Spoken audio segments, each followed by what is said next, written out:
اقرأ باسم ربك الذي خلق. Welcome to our 30-part Ramadan series on wisdom to feed the soul. Bismillahir Rahmanir Rahim. Alhamdulillahi Rabbil Alameen.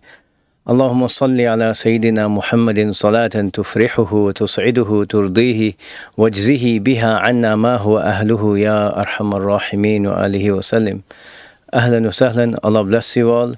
And we continue our look at some of this wisdom that we've gained through the masters of the Islamic tradition in order to nourish our souls and to feed our souls whilst we fast for the sake of Allah subhanahu wa ta'ala in this blessed month. So today we look at some of the wise words that were said to Imam Sufyan al-Thawri, the great hadith master. And so he's in the presence of someone with a lot of wisdom, Habib al-Badawi, right, radiyallahu anhuma. And he said, Ya Sufyan, O Sufyan, Allah's withholding from me and from you is actually giving, because He doesn't withhold anything out of miserliness or the absence of that thing. Clearly, it's only concern and choosing i.e. the best for us. So this is a really, really deep piece of wisdom and understanding.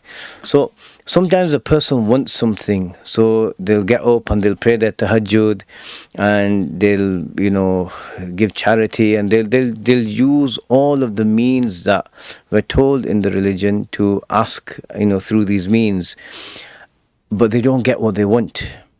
And so he's showing us, firstly, there's a lesson. Allah is in charge. Allah subhanahu wa ta'ala gives what He wants, He withholds what He wants. But why? So he says, Ya Sufyan, O Sufyan, Allah's withholding from me and from you is actually giving. So let me give you a scenario. For example, there's a loving father. He has a daughter who he loves dearly, and for one reason or another, she falls in love with someone, and this man comes to the house to propose. The man comes, the father will sit down with him, speak to him, and let's say in this scenario the father realizes, well, no, he's not good for my daughter. He's not on the same level or the same wavelength as her in deen. He doesn't work. He doesn't have the attitude of the responsibility that a husband has to provide for his dependents. None of these things. So he's just clearly not fit for her. He'll look at his daughter and he'll look at her great desire to marry this person. Her love will make her want to be with him, but the father won't approve. Why? Is it because he dislikes his daughter? Is it because he doesn't want to see her happy? No.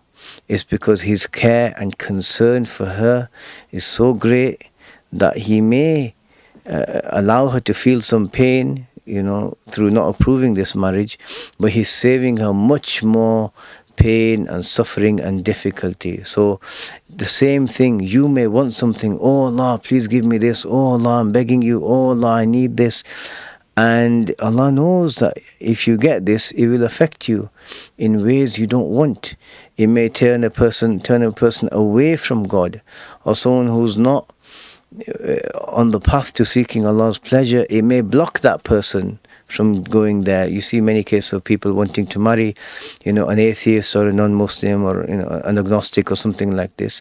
And, imagine marrying someone like that. It's not permissible. Imagine marrying someone like that and then having children, and then the children not, believing because of the influence of the non-Muslim parent. And then for this person to go into the akhirah, or when they die, when the spouse dies, or when the person herself, she's dying, and she knows that they've disbelieved, they won't believe.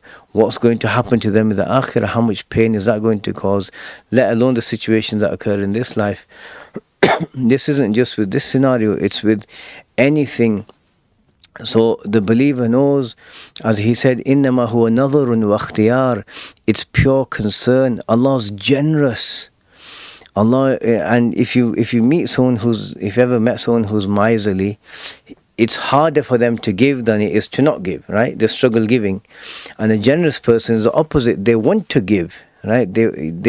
So that's how we train ourselves. Just give, whenever we can. But a generous person wants to give, And so he's saying Allah being the most generous of all, if He doesn't give you something, whether it's health or whether it's well-being, whether it's this job or if it's that desire of yours, then He's not doing it because He's miserly. No, He's more generous than anyone. He wants you to go to paradise and enjoy yourself there forever, free of charge. And why is He doing it? It's not because that thing, He doesn't have that thing, He just has to will it and it's there. He's doing it out of concern for you and choosing what's best for you. So this is the message He's teaching us, that the choice of Allah is always better than our choice. What we want for ourselves is by nature going to be limited to our limited knowledge and our limited experience. But what Allah wants for us is from His generosity and His infinite knowledge.